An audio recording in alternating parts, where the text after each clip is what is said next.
സമയത്ത് പെട്ടെന്ന് എനിക്ക് വേറൊരു വാക്യം പെട്ടെന്ന് ദൈവം എൻ്റെ ഉള്ളിൽ തന്നു.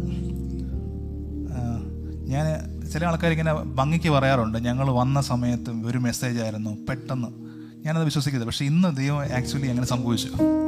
അപ്പോൾ ഞാനത് കള്ളം പറയുന്നതല്ല, സത്യമാണ്. ദൈവം തന്ന മെസ്സേജ് ഞാൻ പറയാൻ വേണ്ടി പോകണം. ഞാൻ എൻ്റെ ഇപ്പം ദൈവം തന്ന വാക്യം ഞാൻ വായിക്കുക നിങ്ങൾക്ക് വേണ്ടി. ഞാൻ വിശ്വസിക്കുന്നു നമ്മൾ ഇന്നിവിടെ പറഞ്ഞ കാര്യങ്ങളും ഇനി വരാൻ പോകുന്ന കാര്യങ്ങൾക്കകത്ത് ഈ വാക്യത്തിന് ഭയങ്കര കണക്ഷനുണ്ട്. നമുക്ക് വായിക്കാം. അപ്പോസ്തല പ്രവൃത്തികൾ 28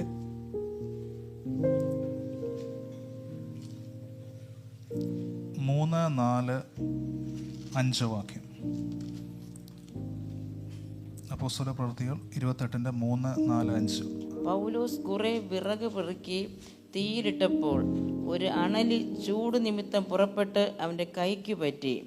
ആ ജന്തു അവൻ്റെ കൈമേൽ തൂങ്ങുന്നത് ബർബരന്മാർ കണ്ടപ്പോൾ, ഈ മനുഷ്യൻ ഒരു കുലപാതകൻ, സംശയമില്ല, കടലിൽ നിന്ന് രക്ഷപ്പെട്ടിട്ടും നീതിദേവി അവനെ ജീവിച്ചിരിപ്പാൻ സമ്മതിക്കുന്നില്ല എന്ന് തമ്മിൽ പറഞ്ഞ് അവനോ ആ ജന്തുവിനെ തീയിൽ കുടഞ്ഞു കളഞ്ഞു. ദോഷം ഒന്നും പറ്റിയില്ല. ദൈവം പറഞ്ഞൊരു കാര്യമാണേ, ദോഷം ഒന്നും പറ്റിയില്ല. നിങ്ങൾക്കിത് വിശ്വസിക്കാൻ വേണ്ടി പറ്റുമോ? എന്തായിക്കോട്ടെ, എന്ത് പ്രശ്നമായിക്കോട്ടെ, ഇപ്പം നമ്മുടെ മുമ്പിൽ കൂടെ പോകുന്ന എന്ത് പ്രതികൂലമായിക്കോട്ടെ, ഇത് ലൈവിൽ കൂടി ആരെങ്കിലും കാണുന്നുണ്ടെങ്കിൽ, ഈ കാണാൻ വേണ്ടി പോകുന്നുണ്ടെങ്കിൽ നിങ്ങളോട് പറയുകയാണ്, എന്ത് പ്രശ്നമായിക്കോട്ടെ, ഈ വാക്യത്തെ നിങ്ങളുടെ വാ കൊണ്ട് പറഞ്ഞു, ദോഷം ഒന്നും പറ്റിയില്ല. ദോഷം വരുന്നത് വിശ്വാസിയെ സംബന്ധിച്ച് ഇമ്പോസിബിളാണ്. എനിക്ക് ഒത്തിരി നെഗറ്റീവായിട്ടുള്ള പല ടെസ്റ്റിമണീസും പലരും പറഞ്ഞു കേട്ടോ, ഞാൻ അതിനെ വിശ്വസിക്കുന്നില്ല. ദൈവത്തിൻ്റെ വചനത്തിനകത്ത് പറയുന്നത് ദോഷം വരാൻ സാധ്യതയുണ്ട്, പക്ഷേ നമ്മൾ നിൽക്കുന്ന റലം വേറെയാണ്, ദോഷം നമ്മളെ ബാധിക്കത്തില്ല. ബെർലിൻ ബ്രദറെ, ദോഷം വന്നു എന്ന് തോന്നിയിട്ടുണ്ട്, പക്ഷെ ദോഷം വരത്തില്ല. എന്ത് ആൻ്റണി, ദോഷം വരത്തില്ല. മനു ഡോക്ടറെ, ദോഷം വരത്തില്ല. എന്ത് സിറ്റുവേഷൻ ആണെങ്കിലും പരിശുദ്ധാത്മാവ് പറഞ്ഞ ആ റെവലേഷൻ നമ്മൾ ആദ്യം തന്നെ ഏറ്റെടുക്കുകയാണ്, ദോഷം സംഭവിക്കത്തില്ല. യേശുവിൻ്റെ നാമത്തിൽ കർത്താവെ, ആ വചനത്തെ ഞാൻ റിലീസ് ചെയ്യുന്നു. അതിൻ്റെ മേൽ കർത്താവ് ഇപ്പോൾ പ്രവൃത്തി സംഭവിക്കട്ടെന്ന് ഞാൻ പ്രാർത്ഥിക്കുന്നു യേശുവിൻ്റെ നാമത്തിൽ. കർത്താവെ, അങ്ങയുടെ വചനം ഇവിടെ മാനിഫെസ്റ്റ് ചെയ്യുന്ന കൃപയ്ക്കായിട്ട് നന്ദി. കർത്താവെ, അങ്ങയുടെ കരങ്ങളിലേക്ക് ഞാൻ ആ വചനത്തെ തരുന്നു. അങ്ങയുടെ പ്രവൃത്തി കർത്താവെ അതുപോലെ ഇവിടെ സംഭവിക്കണമെന്ന് ഞാൻ പ്രാർത്ഥിക്കുന്നു യേശുവിൻ്റെ നാമത്തിൽ. അതങ്ങ് ചെയ്ത കൃപയ്ക്കായിട്ട് നന്ദി, യേശു ക്രിസ്തുവിൻ്റെ നാമത്തിൽ തന്നെ, ആമേൻ. നമുക്കറിയാം, പൗലോസ് അപ്പോസ്തലൻ്റെ ഒരു മിനിസ്ട്രി നോക്കുവാണെങ്കിൽ എല്ലാം സൂപ്പർ നാച്ചുറൽ കാര്യങ്ങളാണ്. അദ്ദേഹം തന്നെ പറഞ്ഞിട്ടുണ്ട് കാര്യം. പലപ്പോഴും അദ്ദേഹത്തിൻ്റെ മെസ്സേജുകൾ നമ്മൾ ഇപ്പോഴും വായിച്ചാൽ നമുക്ക് മനസ്സിലാവത്തില്ല. നമുക്കറിയാം, പാസ്റ്റർ കൂടുതൽ സമയം ലേഖനങ്ങൾക്ക് പ്രസംഗിക്കുന്നത്. ഞാൻ അധികം അങ്ങോട്ട് പോയിട്ടില്ല. കാര്യം അത് സാധാരണക്കാർക്ക് മനസ്സിലാക്കാൻ ബുദ്ധിമുട്ടാണ്.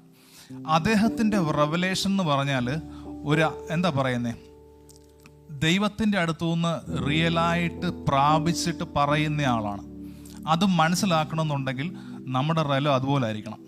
നിങ്ങൾ പല മെസ്സേജുകൾ നമുക്ക് കേൾക്കാം, പല യൂട്യൂബ് വീഡിയോസ് നമുക്ക് കാണാം, പല ബുക്കും വായിക്കാം.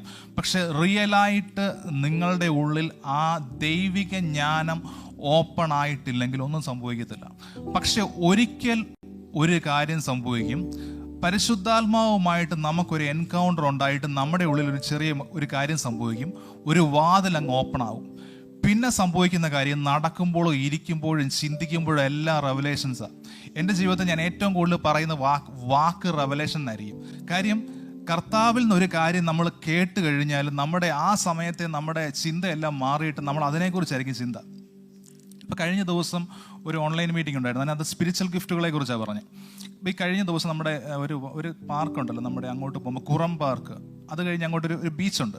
അപ്പോൾ ഞാനും പിള്ളേരും എല്ലാം കഴിഞ്ഞ് ഞങ്ങളൊരു ബീച്ചിൽ പോയിക്കൊണ്ടിരിക്കുക. പക്ഷേ എൻ്റെ ഉള്ളിലൊരു പെട്ടെന്നൊരു ചിന്ത വന്നു, ഒത്തിരി സ്പിരിച്വൽ ഗിഫ്റ്റുകളുണ്ട്, ഇതെങ്ങനെ നമുക്ക് ആക്റ്റീവ് ആക്കാം. എൻ്റെ ഉള്ളിൽ പെട്ടെന്നൊരു ചിന്ത വരിക. പെട്ടെന്ന് ദൈവം ഒരു വചനം തന്നു, അതിനുവേണ്ടി ആഗ്രഹിക്കണം. അതായത് എൻ്റെ ഇംഗ്ലീഷ് വേർഷൻ പറഞ്ഞ കവറ്റ് സ്പിരിച്വൽ ഗിഫ്റ്റ്. അതിനുവേണ്ടി നമ്മൾ തീവ്രമായിട്ട് ആഗ്രഹിച്ചാൽ ആ ഡോർ ഓപ്പൺ ആകും, നമ്മുടെ ഉള്ളിലോട്ട് അത് കയറും. അതായത് നമ്മൾ എന്തിനെക്കുറിച്ചെങ്കിലും തീവ്രമായിട്ട് ആഗ്രഹിച്ചാൽ അവിടെ റെല ഓപ്പൺ ആവും. ഇപ്പം പൗലോസ് അപ്പോസ്തലൻ്റെ അതേ റെവലേഷൻ ഞാൻ വിശ്വസിക്കുന്ന കാര്യം, പൗലോസ് അപ്പോസ്തലൻ വളരെ ദൈവത്തിന് വേണ്ടി ശക്തമായി പ്രയോജനപ്പെട്ട അഭിഷക്തനാണ്. പക്ഷെ നമ്മൾ നിൽക്കുന്നതും അതേ റലത്തിൽ തന്നെയാണ്. നമ്മളും ദൈവത്തിൻ്റെ മകനാണ്, മകളാണ്. എൻ്റെ ഉള്ളിൽ ക്രിസ്തു വസിക്കുന്നു, എൻ്റെ ഉള്ളിൽ ക്രിസ്തുവിൻ്റെ മാനിഫെസ്റ്റേഷൻ നടന്നുകൊണ്ടിരിക്കും. ഇതാണ് സത്യം. നോക്കിയാൽ പൗലോസ് അപ്പോസ്തലൻ്റെ ആ പവർഫുൾ മിനിസ്ട്രിക്കിടയിൽ നമുക്കറിയാം, ആ പോയ കപ്പൽ, ഞാൻ അങ്ങോട്ട് പോകുന്നില്ല, ഒരു കപ്പലിൽ പോകുന്നു, അവിടെ വെച്ചൊരു നെഗറ്റീവ് സിറ്റുവേഷൻ സംഭവിക്കുക. ആ കപ്പൽ മുങ്ങാൻ വേണ്ടി പോകുന്നു. ആ കപ്പൽ മുങ്ങി അത് ഒരു ദ്വീപിൽ ചെന്ന് അടിഞ്ഞു. നോക്കിയാണ് നമ്മളൊരു വിശ്വാസി എന്ന നിലയിൽ നമ്മൾ ചിന്തിക്കുകയാണെന്ന് ഓർത്തണം, എല്ലാം സംഭവിക്കുന്ന നെഗറ്റീവായിട്ടുള്ള കാര്യങ്ങൾ. അപ്പം നമ്മൾ ആ നെഗറ്റീവിനെ മാത്രം പിടിച്ചു കഴിഞ്ഞാൽ നമ്മൾ താഴെ എന്താ പറയുക, നമ്മുടെ എല്ലാ കോൺഫിഡൻസ് പോയി നമ്മൾ വളരെ ഡൗൺ ആയി പോകും. പക്ഷെ നമ്മൾ നോക്കണം, എന്ത് നെഗറ്റീവാണേലും എന്ത് പ്രശ്നം വന്നാലും നമ്മൾക്ക് വേണ്ടി ദൈവം ഒരു പോക്കുവഴി വെച്ചിട്ടുണ്ട്. എൻ്റെ ജീവിതത്തിൽ ഞാൻ നെഗറ്റീവ് കാര്യങ്ങൾ ആൾക്കാർ പറഞ്ഞാൽ എൻ്റെ തലയിലോട്ട് കേട്ടതില്ല. കാര്യം ദൈവത്തിൻ്റെ വചനം പറയുന്നത് അങ്ങനെയല്ല. ദൈവത്തിൻ്റെ വചനം പറഞ്ഞ കാര്യം ഞാൻ പറയട്ടെ, എന്ത് നെഗറ്റീവ് വന്നാലും അത് ഇമ്പോസിബിളായിട്ട് മരണപ്പെട്ടു പോയെന്ന് പറഞ്ഞാൽ പോലും അതിനകത്തുനിന്ന് ഒരു ഉയർത്തെഴുന്നേൽപ്പുണ്ട്.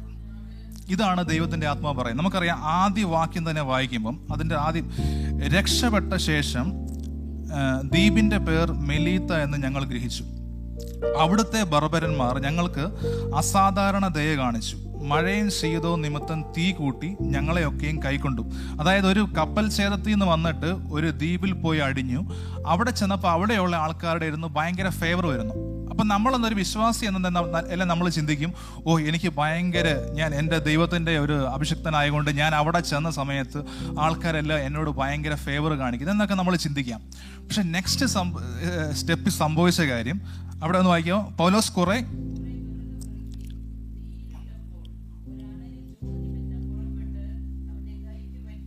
മതി ഭയങ്കര മിനിസ്ട്രിയാണ്, ഭയങ്കര പവർഫുൾ ആയിട്ടുള്ള ഡെമോൺസ്ട്രേഷനാണ്. പക്ഷെ സംഭവിച്ച കാര്യം, അവിടെ ചെന്ന് തീ കൂട്ടിയ സമയത്ത് ഒരു അണലി അവിടുന്ന് വന്നിട്ട് കയ്യെ ചുറ്റി. അവിടെയുള്ള ആൾക്കാർക്ക് നമ്മളെക്കുറിച്ചുള്ള ഒരു ഇംപ്രഷൻ എന്തായിരിക്കും? അവർ വിചാരിച്ച് കാണും, ഈ മനുഷ്യൻ എന്തോ അതുപോലെ പാപം ചെയ്തിട്ടുണ്ട്, അതുകൊണ്ട് അദ്ദേഹത്തിൻ്റെ എന്ന് പറഞ്ഞാൽ അതുകൊണ്ടാണ് ഇത് സംഭവിച്ചത്. ഇപ്പം നിങ്ങൾ പല മിനിസ്ട്രിയും ചെയ്തിട്ട് കാണും, നിങ്ങളുടെ ജീവിതത്തിൽ ഇപ്പോൾ ഒരു നെഗറ്റീവ് സിറ്റുവേഷൻ വന്ന് കാണും. മറ്റ് പലരും നിങ്ങളെക്കുറിച്ച് കൈ ചൂണ്ടിക്കൊണ്ട് പറയും, നിങ്ങളുടെ കയ്യിലെ കുഴപ്പം, നിങ്ങൾ പണ്ട് ദൈവത്തിന് വിരുദ്ധമായിട്ട് എന്തോ ചെയ്തിട്ടുണ്ട്, അതുകൊണ്ടാണെന്നൊക്കെ പറയുമായിരിക്കാം. പക്ഷെ അവർക്കറിയത്തില്ല അതിൻ്റെ നെക്സ്റ്റ് സ്റ്റെപ്പിൽ എന്താണ് സംഭവിക്കാൻ വേണ്ടി പോകുന്നത്. ഇതേ വാക്യം പല ആൾക്കാർ പ്രസംഗിക്കുന്നത് ഞാൻ കണ്ടിട്ടുണ്ട്. എല്ലാവരും പ്രസംഗിക്കുന്നത് അണലി പൗലോസിനെ കടിച്ചെന്നാണ്. പക്ഷെ ആ വാക്യത്തിന് അതിരിക്കുന്നത് ആൻഡ് ഫാസ്റ്റൻഡ് ഓൺ ഹിസ് ഹാൻഡ്. അണലി പുറപ്പെട്ട് വന്നു, പക്ഷെ പൗലോസിന്റെ കയ്യിൽ ചുറ്റുവാണ് ചെയ്തത്. ഒരു ട്രാൻസ്ലേഷനകത്ത്, അതായത് യഥാർത്ഥമായിട്ട് എന്ന് പറഞ്ഞാൽ അതിൻ്റെ ഗ്രീക്കിൽ നിന്നുള്ള റൂട്ട് വേർഡ് നമ്മൾ നോക്കുവാണെങ്കിൽ കടിച്ചെന്ന് പറയുന്നില്ല. നിങ്ങൾക്കെതിരെ ഒരു പാമ്പ് വന്നാൽ കടിക്കാൻ ശ്രമിച്ചാലും കടിക്കാൻ പറ്റത്തില്ല. കടിക്കാനാണ് ആ അണലിയുടെ ആഗ്രഹം. അതിനുവേണ്ടിയാണ് ചാടിയത്, ചുറ്റി, പക്ഷെ കടിക്കാൻ പറ്റുന്നില്ല. ഞാൻ പറയുന്ന കാര്യം, മരണം വരേണ്ട വിഷയത്തിനകത്ത് ദൈവം ഓൾറെഡി പോക്കുവഴി ചെയ്തു കഴിഞ്ഞിരിക്കുക. ഞാൻ ഇങ്ങോട്ട് കയറിയ സമയത്ത് എൻ്റെ ഉള്ളിൽ പരിശുദ്ധാത്മാവ് പറഞ്ഞ കാര്യം, മരണത്തിൻ്റെ സ്പിരിറ്റിനെ ദൈവം ക്യാൻസൽ ചെയ്യും. ഞാൻ പറഞ്ഞ കാര്യം, ഒരു വ്യക്തി മരിച്ചു പോകുന്നതിനെ കുറിച്ചല്ല പറയുന്നത്. മരണത്തിൻ്റെ സ്പിരിറ്റ് എന്ന് പറയുകയാണെങ്കിൽ അത് വന്നു കഴിഞ്ഞാൽ നമുക്ക് പിന്നെ എന്താ പറയുന്നത്, ഒരു പുരോഗതിയും കാണത്തില്ല. എല്ലാ മേഖലയിലും നമ്മുടെ വഴി അടയപ്പെടും. പക്ഷെ ദൈവത്തിൻ്റെ പ്രത്യേകത എന്ന് പറഞ്ഞാൽ, പരിശുദ്ധാത്മാവ് വന്നു കഴിഞ്ഞാൽ, ഞാൻ നേരത്തെ പറഞ്ഞ പോലെ അവിടെ ഒരു ഉയർത്തെഴുന്നേൽപ്പുണ്ട്. ഇവിടെ അണലി വന്ന സമയത്ത് കടിക്കാൻ ശ്രമിച്ചെങ്കിലും അണലിക്ക് കടിക്കാൻ വേണ്ടി പറ്റുന്നില്ല. പിശാചിന് നിങ്ങൾക്കെതിരെ പല തന്ത്രങ്ങളും പ്രയോഗിക്കാം, പക്ഷെ നിങ്ങളെ തൊടാൻ പറ്റത്തില്ല. ഇതാണ് ട്രൂത്ത്. നമുക്കെല്ലാവർക്കും അറിയുന്ന കാര്യമാണ്. പിശാചിന്റെ സകല ആയുധ വർഗത്തെയും യേശു കാൽവറിയിൽ അത് വെപ്പിച്ച് കളഞ്ഞു, അത് നിരായുധനാക്കി കളഞ്ഞു. അപ്പൊ ആരെങ്കിലും പറയും, ഇപ്പം നിങ്ങൾക്ക് വന്നിരിക്കുന്ന പ്രതിസന്ധി അത് ഭയങ്കര നിങ്ങളൊരു പ്രവാചകന്റെയോ, ഞാൻ പറഞ്ഞത് ഒറിജിനൽ പ്രവാചകനല്ല, നമ്മൾ ഈ മുറിവൈദ്യന്മാരെന്ന് പറയുന്ന പോലെ ആൾക്കാരുടെ അടുത്ത് പോയി കേട്ടാൽ അവർ പറയും, വലിയ കുരുക്ക് നിങ്ങളെ ചുറ്റിക്കിടക്കുക, നിങ്ങളുടെ കമ്പനിയുമായിട്ട് അല്ലെങ്കിൽ നിങ്ങളുടെ ജോലിയുമായിട്ട് ബന്ധപ്പെട്ട് ഞാനൊരു ബ്ലാക്ക് മാജിക്കിനെ കാണുന്നു, അങ്ങനെയൊക്കെ പറയും അവർ. സത്യമാകാം, സത്യമല്ലാതിരിക്കാം. പക്ഷെ റിയാലിറ്റി, നിങ്ങൾ യേശുവിൽ നിൽക്കുന്ന വ്യക്തിയാണെങ്കിൽ അണലിക്ക് കടിക്കാൻ പറ്റത്തില്ല. നിങ്ങൾ വിശ്വസിക്കാം. ഈ പ്ലാസിബോ എഫക്റ്റ് ആണ്, അങ്ങനെ എനിക്ക് പറയാൻ പറ്റത്തില്ല. അതായത് ഒരു ഭയമുള്ള ഒരു വ്യക്തിയുടെ അടുത്ത് ചെന്നിട്ട് നമ്മളൊരു ഉദാഹരണം, ഒരു ചെറിയ ഒരു നീഡിൽ കൊണ്ട് കുത്തിയിട്ട് പറയുക നിങ്ങളെ പാമ്പ് കടിച്ചെന്ന് പറഞ്ഞാൽ പുള്ളി ആ ഭയം കൊണ്ട് വേണേൽ ചത്തുപോകും. കാര്യം യഥാർത്ഥത്തിൽ ജസ്റ്റ് ഒരു നീഡിൽ കൊണ്ട് പ്രിക്ക് ചെയ്തായിരിക്കാം. ആ ഭയം നിമിത്തം പിശാചിന് എൻ്റർ ചെയ്യാൻ വേണ്ടി പറ്റും. ഞാൻ പറഞ്ഞ കാര്യം, നിങ്ങളുടെ ഉള്ളിൽ എന്തെങ്കിലും ഒരു ഭയം പിശാചിട്ടിട്ടുണ്ടെങ്കിൽ അതിനെ നിങ്ങൾ ബ്രേക്ക് ചെയ്യണം. കാരണം ഒരു പിശാചിൻ്റെ തന്ത്രത്തിലും ഒരു പാമ്പിനും ഒരു അണലിക്കും നിങ്ങളെ പിടിക്കാൻ വേണ്ടി പറ്റത്തില്ല. ഞാനിത് പറയുന്ന സമയത്ത് ദൈവം എന്നെ കാണിക്കുന്ന കാര്യം, പാരമ്പര്യമായിട്ടുള്ള ശാപങ്ങൾ അത് നിങ്ങളെ ഫോളോ ചെയ്യുന്ന നിങ്ങൾ വിശ്വസിക്കുന്നുണ്ടെങ്കിൽ, പരിശുദ്ധാത്മാവ് നിങ്ങളോട് പറയുവാണേ അതിൻ്റെ മേൽ ഞാൻ ഓൾറെഡി നിങ്ങൾക്ക് വിജയം തന്നിരിക്കുകയാണ്. ആ അണലിക്ക് നിങ്ങളെ കടിക്കാൻ വേണ്ടി പറ്റത്തില്ല. നമുക്കറിയാം മർക്കോസിന്റെ സുവിശേഷത്തിനകത്ത് പറഞ്ഞ കാര്യമാണ്. അവിടെ പറയുന്ന കാര്യം എങ്ങനെയാ? നമ്മൾ സർപ്പങ്ങളെ ആ വാക്യം മർക്കോസിന്റെ സുവിശേഷം 16:17-18 തോന്നിക്കുന്നു.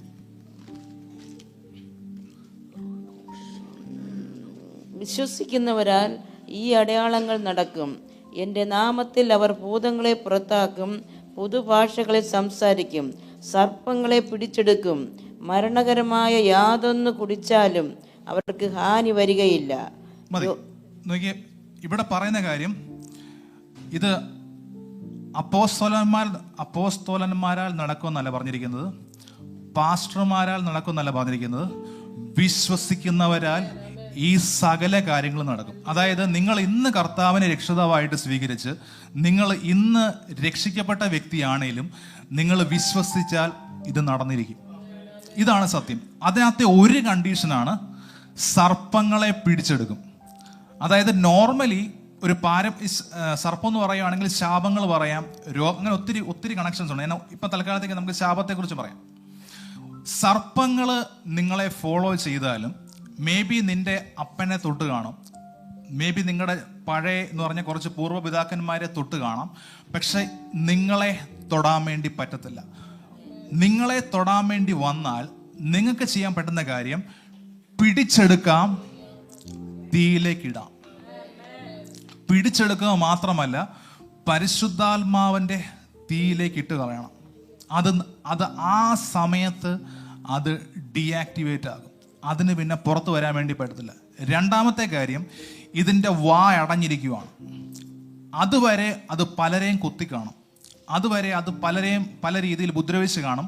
പക്ഷെ നിങ്ങളുടെ അടുത്തോട്ട് വരുമ്പോൾ ഇതിൻ്റെ അടഞ്ഞു പോകും. അതായത് നിങ്ങൾ അടയാൻ വേണ്ടി പ്രാർത്ഥിക്കുകയല്ല. ഞാൻ പറയുകയാണ്, ഞാനൊരു 40 ദിവസം ഉപവസിച്ച ശേഷം ഞാൻ ഈ വിഷയത്തിന് വേണ്ടി പ്രാർത്ഥിക്കാം. അങ്ങനെയല്ല. നിങ്ങളുടെ ഉള്ളിൽ റെവലേഷൻ ഉണ്ടെങ്കിൽ, ഞാൻ പറഞ്ഞ കാര്യം, നിങ്ങളുടെ അടുത്ത് വരാൻ പറ്റത്തില്ല. നിങ്ങളുടെ അടുത്ത് വരാൻ വേണ്ടി പറ്റത്തില്ല. അത് നിങ്ങളുടെ അടുത്ത് ഞാൻ കഴിഞ്ഞ പ്രാവശ്യം പറഞ്ഞു തോന്നുന്നു, എനിക്ക് ഭയങ്കര ഇഷ്ടമുള്ള ഒരു ദൈവത്തിൻ്റെ പ്രവാചകനാണ് പ്രോഫറ്റ് ടി ബി ജോഷുവ. ഞാൻ കണ്ടിട്ടുണ്ട്, അദ്ദേഹത്തിൻ്റെ ഭൂതങ്ങൾ ഇളകുന്ന സമയത്ത് അദ്ദേഹത്തിൻ്റെ അടുത്തോട്ട് വന്നിട്ട് നേരെ നിൽക്കാൻ പറ്റത്തില്ല, അത് വന്ന് കുമ്പിടുക. ഞാൻ പറഞ്ഞ അദ്ദേഹത്തെ അല്ല കാണുന്നത്, അദ്ദേഹത്തിൻ്റെ ഉള്ളിലെ ക്രിസ്തുവിനെയാണ് കാണുന്നത്. ഞാൻ വിശ്വസിക്കുന്ന കാര്യം, നിങ്ങൾ ഈ റെവലേഷൻ പിടിച്ചാൽ നിങ്ങൾക്ക് ഇപ്പോൾ വന്ന കാര്യം അത് അതുപോലെ പോകും. അതിൽ നിന്നും ഒരു നന്മയിലേക്ക് വരും. ബെർലിൻ ബ്രദറെ, വീണ്ടും ഞാൻ പറയുവാണേ, നന്മയിലേക്ക് വരും. ഈ അണലി കടിക്കാൻ വേണ്ടിയാണ് വന്നത്, ചുറ്റിയിരിക്കുവാണ്. പക്ഷെ ഇന്ന് നമ്മളതിനെ കുടഞ്ഞു കളയും. ഇത് അതുപോലെ വിശ്വസിക്കുന്നവർ എത്ര പേരുണ്ട്? ഇത് അതുപോലെ നിങ്ങൾക്ക് വേണ്ടി സംഭവിക്കും. ഞാൻ അടുത്ത ഒരു വാക്യം കൂടെ അതിനോട് കണക്ട് ചെയ്ത് വായിക്കാം. ഒറ്റൊരു വാക്യം കൂടെ. അവനോ ആ ജന്തുവിനെ തീയിൽ കുടഞ്ഞു കളഞ്ഞു, ദോഷമൊന്നും പറ്റിയില്ല. 6 വായിച്ചേ. അവൻ വീർക്കുകയോ പെട്ടെന്ന് ചത്തു വീഴുകയോ ചെയ്യും എന്ന് വെച്ച് അവർ കാത്തു നിന്നു. വളരെ നേരം കാത്തു നിന്നിട്ടും അവന് ആപത്തൊന്നും ഭവിക്കുന്നില്ല എന്ന് കണ്ട് മനസ്സു മാറി അവൻ ഒരു ദേവനെന്ന് പറഞ്ഞു. മതിയോ? അവർ കുറേ നേരം കാത്തു നിന്നിട്ടും ആപത്തൊന്നും സംഭവിച്ചില്ല. ചില ആൾക്കാർ നിങ്ങൾ നോക്കിക്കൊണ്ട് നിൽക്കുവാണ്, എന്നാലും അവരുടെ മുമ്പിൽ നിങ്ങളെ ദൈവം മാനിക്കും. ഞാൻ പറഞ്ഞ കാര്യം, 2 കാര്യം ഒരേ സമയം പറയാൻ വേണ്ടി പോകണം. നിങ്ങളുടെ ഇവിടെയിൽ ദൈവത്തിന് വേണ്ടി മിനിസ്ട്രി ചെയ്യുന്ന വ്യക്തികളോട് ഞാൻ പറയുവാണ്, നിങ്ങളുടെ മിനിസ്ട്രി ലെവല് പൊങ്ങി വരും. നിങ്ങൾ ദൈവത്തിന് വേണ്ടി നിൽക്കുന്ന വ്യക്തിയാണെങ്കിൽ, നിങ്ങളുടെ പതനം നോക്കിക്കൊണ്ട് നിൽക്കുന്ന ആൾക്കാരുടെ മുമ്പിൽ തന്നെ ദൈവം നിങ്ങളെ എസ്റ്റാബ്ലിഷ് ചെയ്യും. ദൈവത്തിൻ്റെ ആത്മാ പറഞ്ഞ കാര്യം, ആ ഒരു എസ്റ്റാബ്ലിഷ്മെൻറ്റ് സഭയിലേക്ക് വരാൻ വേണ്ടി പോവുക. അത് നമ്മുടെ ഈ ATC സഭയിലും സംഭവിക്കും, അത് നമ്മുടെ വ്യക്തി ജീവിതത്തിലും സംഭവിക്കും. നമ്മളെ ദൈവം എസ്റ്റാബ്ലിഷ് ചെയ്യും. ഞാൻ കഴിഞ്ഞ പ്രാവശ്യം പറഞ്ഞ കാര്യമാണ്, നമുക്കുള്ളതിനെ ഇരട്ടിപ്പിക്കണം. ദൈവം ഇത് ഇരട്ടിപ്പിക്കലിൻ്റെ സീസണാണ്. ഇതുവരെ നിങ്ങളുടെ കയ്യിൽ നഷ്ടപ്പെട്ടു പോയി കാണാം, പക്ഷെ വിശ്വസിച്ചോ, അത് എല്ലാം ഇരട്ടിയായിട്ട് തിരിച്ചു വരും. ഒരു മഴു വെള്ളത്തിലോട്ട് പോയി, പ്രവാചകൻ പ്രാർത്ഥിച്ചിട്ട് ഒരു കമ്പിട്ട സമയത്ത് മുങ്ങിയ മഴു പൊങ്ങി വന്നു. ഞാൻ പറഞ്ഞ കാര്യം, പല കാര്യങ്ങളും കഴിഞ്ഞു പോയെന്ന് നമ്മൾ വിശ്വസിക്കുക. കാലം കടന്നുപോയി, അത് പാസ്റ്റായിട്ട് മാറിക്കഴിഞ്ഞു. പക്ഷെ നിങ്ങളുടെ നഷ്ടപ്പെട്ടു പോയത് എത്ര വർഷം പുറകിലാണോ, അതിലേക്ക് നിങ്ങൾ വിശ്വാസത്താൽ ആ കമ്പിടുമ്പം നിങ്ങളുടെ ടൈം ഉൾപ്പെടെ തിരിച്ചു വരും. ഞാൻ ഈ പ്രായത്തിന് അതൊന്നും വിശ്വസിക്കുന്നില്ല. ദൈവത്തിന് വേണ്ടി പ്രവർത്തിക്കാൻ എപ്പോഴും ആക്റ്റീവായിട്ടിരിക്കുക. നിങ്ങളുടെ ജീവൻ കിടക്കുന്ന കാലത്തോളം ദൈവത്തിന് വേണ്ടി എഴുന്നേറ്റ് നിൽക്കുക, പ്രവർത്തിക്കുക. നമുക്ക് പ്രാർത്ഥിക്കാം. യേശുവിൻ്റെ നാമത്തിൽ, യേശുവിൻ്റെ നാമത്തിൽ. ഹല്ലേലൂയ, ഹല്ലേലൂയ. യേശുവിൻ്റെ നാമത്തിൽ. ലഹറുധിയോ ഷഹറധിയോ റഖോ ലഹസിഖ റഖലിയോ റഹശിഖോ റഹദിനിയോ. യേശുവിൻ്റെ നാമത്തിൽ. കർത്താവേ, അങ്ങയുടെ സാന്നിധ്യത്തിന് വേണ്ടി ഞാൻ നന്ദി പറയുന്നു. അങ്ങയുടെ സാന്നിധ്യത്തിന് വേണ്ടി നന്ദി പറയുന്നു. ഹല്ലേലൂയ, ഹല്ലേലൂയ. യേശുവിൻ്റെ നാമത്തിൽ, യേശുവിൻ്റെ നാമത്തിൽ, യേശുവിൻ്റെ നാമത്തിൽ.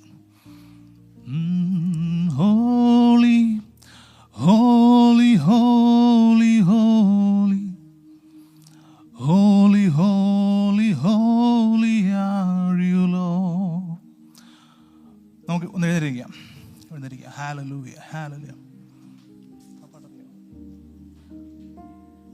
Holy, holy, holy are Lord. Holy, holy, holy are you, Lord.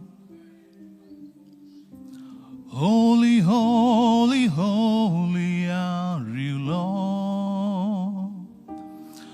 Holy, holy, holy are you, Lord.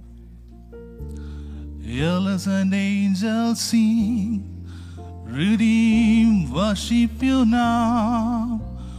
Holy, holy, holy are you, Lord.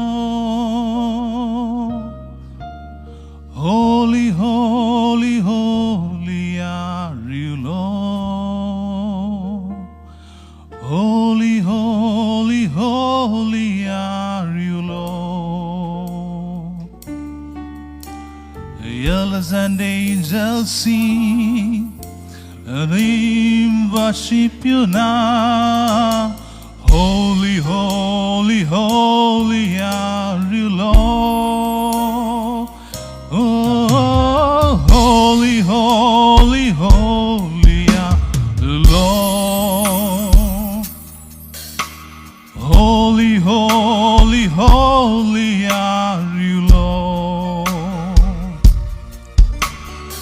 Elders and angels bow, redeem, worship you now. Holy, holy, holy are you, Lord. Oh, riadio, la hasiadio, dio. Oh, riadio, la hasiadio, la hario. Oh, riadio, loco riadio. Oriatiario lio, Oliario diorio, Hadimi oriatiario, Oliario coriatiario, Ola hasikirio. യേശുവിൻ്റെ നാമത്തിൽ, യേശുവിൻ്റെ നാമത്തിൽ. കർത്താവേ, ആ വചനത്തെ ഞാൻ release ചെയ്യുന്നു, ആ വചനത്തെ ഞാൻ റിലീസ് ചെയ്യുന്നു. ഒരു ദോഷവും സംഭവിക്കത്തില്ല, ഒരു ദോഷവും സംഭവിക്കത്തില്ല. യേശുവിൻ്റെ അധികാരമുള്ള നാമത്തിൽ കർത്താവെ, അതിനെ ഞാൻ റിലീസ് ചെയ്യുന്നു, അതിനെ ഞാൻ റിലീസ് ചെയ്യുന്നു. കർത്താവെ, എല്ലാം തിരിച്ചു വരട്ടെ, നഷ്ടപ്പെട്ടത് തിരിച്ചു വരട്ടെ. യേശുവിൻ്റെ നാമത്തിൽ, കർത്താവെ, അത് വ്യക്തികൾക്ക് വേണ്ടി ഞാൻ റിലീസ് ചെയ്യും. കർത്താവെ, അതങ്ങ് ചെയ്ത കൃപയ്ക്കായിട്ട് നന്ദി. അതങ്ങ് ചെയ്ത കൃപയ്ക്കായിട്ട് നന്ദി. യേശുവിൻ്റെ നാമത്തിൽ തന്നെ. ആമേൻ, ആമേൻ, ആമേൻ. Praise God. Hallelujah.